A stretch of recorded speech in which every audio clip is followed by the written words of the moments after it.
جب یسوع اور اس کے شاگرد یروشلم کے نزدیک بیت فگی نامی جگہ پر جو کنواں زیتون پر واقع ہے پہنچے تو یسوع راکا اور اس نے اپنے دو شاگردوں کو ایک خاص کام سونپا۔ تمہارے آگے جو گاؤں ہے وہاں جاؤ، فوراً تمہیں وہاں ایک گدھی بندھی ہوئی ملے گی اور اس کے ساتھ اس کا بچہ بھی ہوگا۔ انہیں کھولو اور میرے پاس لے آؤ۔ اگر کوئی کچھ کہے تو اسے بتانا کہ خداوند کو ان کی ضرورت ہے اور وہ تمہیں انہیں لینے دیں گے۔ میری ٹائم مشین بالکل اسی وقت لینڈ کر گئی جب یسوع ایک خفیہ مشن دے رہے تھے۔ وہ نہ تو جنگی گھوڑا مانگتا ہے اور نہ ہی بڑا رتھ، وہ ایک سادہ گدھا اور اس کا بچہ مانگتا ہے۔ یہ اس بات کو پورا کرنے کے لیے ہوا جو خدا نے بہت پہلے نبی کے ذریعے کہا تھا، بیٹی سون سے کہو دیکھو تمہارا بادشاہ تمہارے پاس آتا ہے، حلیم ہے اور گدھے پر سوار ہے۔ تو یہ کوئی عام سواری نہیں ہے۔ خدا نے سینکڑوں سال پہلے وعدہ کیا تھا کہ سچا بادشاہ یروشلم میں گدھے پر سوار ہو کر آئے گا، پرامن، نرم دل اور حلیم۔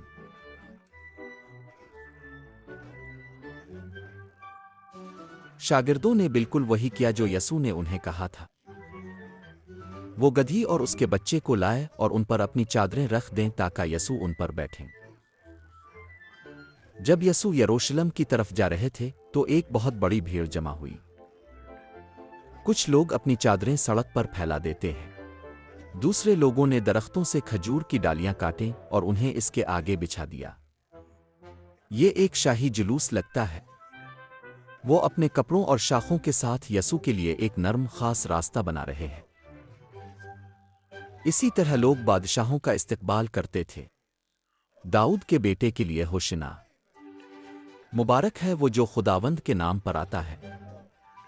بلند ترین آسمانوں میں ہوشنا ہوں۔ جو لوگ اس کے آگے اور پیچھے تھے وہ یہ الفاظ چلاتے رہے۔ ہوشنا کا مطلب ہے ہمیں بچا۔ وہ یسوع کی تعریف کر رہے تھے جو داؤد کے خاندان سے وعدہ کیے گئے بادشاہ کے طور پر تھا۔ یہ بہت دلچسپ ہے۔ بچے چیخ رہے ہیں، بڑے لوگ خوشی منا رہے ہیں، ہر کوئی ایسے برتاؤ کر رہا ہے جیسے یسوع ان کا ہیرو، ان کا نجات دہندہ، ان کا بادشاہ ہو۔ جب یسوع یروشلم آئے تو پورا شہر ہل گیا اور لوگوں نے پوچھا، یہ کون ہے؟ یہ یسوع ہیں، ناصرت گلیل کے نبی۔ کچھ لوگ انہیں نبی کے طور پر جانتے ہیں، کچھ معجزہ کرنے والے، لیکن جلد ہی وہ دیکھیں گے کہ وہ اس سے کہیں زیادہ ہے۔ وہ خدا کا اپنا بیٹا، نجات دہندہ ہے۔ پھر یسوع مقدس ہیکل کے صحنوں میں داخل ہوئے۔ یہ خدا کے لوگوں کے لیے سب سے خاص جگہ ہونی چاہیے تھی، دعا اور عبادت کے لیے۔ لیکن اندر یسوع نے لوگوں کو جانور خریدتے اور بیچتے دیکھا، پیسے بدلنے والے سکے کا تبادلہ کر رہے تھے اور کاروبار ہر جگہ ہو رہا تھا۔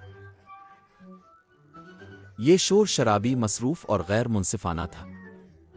یہ زیادہ تر ایک بھیڑ بھاڑ والے بازار کی طرح لگتا ہے، نہ کہ خدا سے بات کرنے کی پرسکون جگہ۔ لوگ عبادت سے پیسہ کمانے کی کوشش کر رہے ہیں، زیادہ قیمتیں لیتے ہیں اور دعا کی بجائے خدا کے گھر کو شور سے بھر دیتے ہیں۔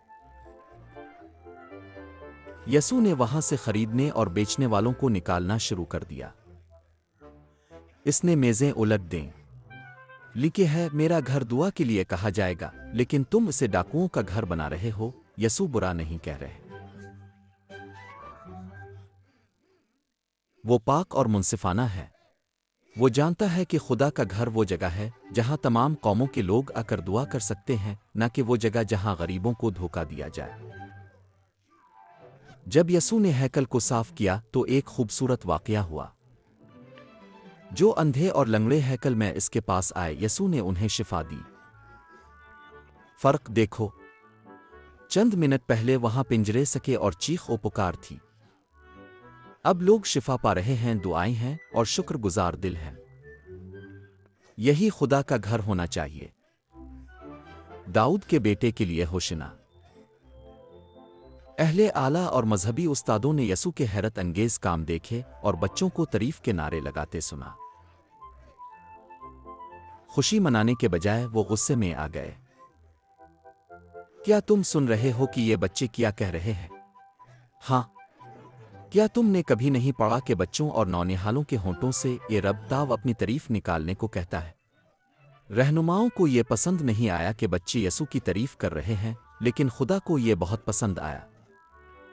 کبھی کبھار بچے وہ چیز واضح طور پر دیکھ لیتے ہیں جو بڑے دیکھنے سے انکار کرتے ہیں۔ یسوع واقعی وہ بادشاہ ہے جو ہماری تعریف کا مستحق ہے۔ پھر یسوع انہیں چھوڑ کر شہر سے باہر بیت انیا چلا گیا جہاں اس نے رات گزاری۔ اگلی صبح سویرے جب یسوع شہر واپس جا رہے تھے وہ بھوکے تھے۔ اس نے راستے کے کنارے ایک انجیر کے درخت کو دیکھا اور اس کے پاس گیا، لیکن اس پر صرف پتے تھے، پھل نہیں تھے۔ تاو دوبارہ پھل نہ دے، فوراً وہ درخت سوکھ گیا۔ یہ حیران کن لگتا ہے، لیکن یسوع ایک تصویری سبق سکھا رہے ہیں۔ درخت باہر سے صحت مند لگ رہا تھا، بہت سارے پتے تھے، لیکن اس پر کوئی پھل نہیں تھا۔ یہ ان لوگوں کی مانند ہیں جو ظاہری طور پر خدا کی عبادت کرتے ہیں مگر دل سے اس سے محبت اور اطاعت نہیں کرتے۔ انجیر کا درخت اتنی جلدی کیسے سوکھ گیا؟ سچ میں تم سے کہتا ہوں، اگر تم ایمان رکھتے ہو اور شک نہ کرو تو تم وہ کر سکتے ہو جو انجیر کے درخت کے ساتھ کیا گیا۔ آپ اس پہاڑ سے بھی کہہ سکتے ہیں، جاؤ خود کو سمندر میں پھینک دو اور یہ ہو جائے گا۔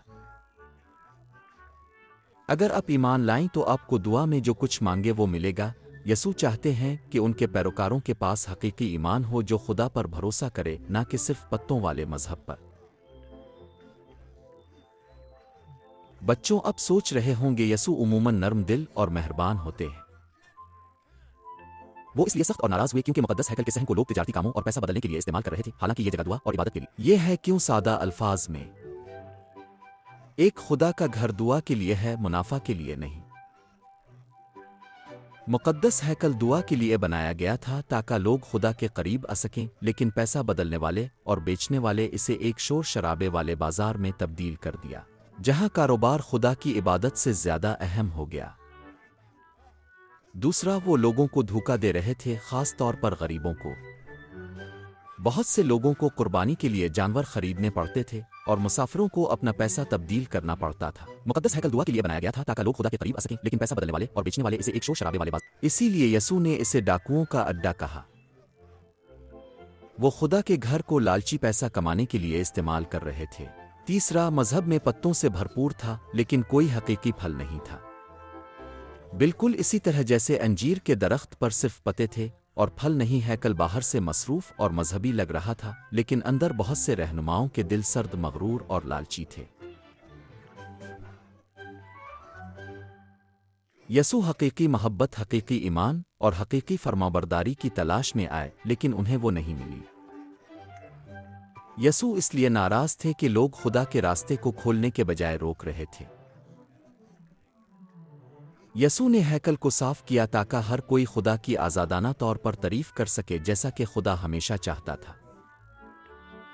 بائبل ٹائم ٹریولر رخصت کر رہا ہے۔ اور لائک اور سبسکرائب کرنا نہ بھولیں۔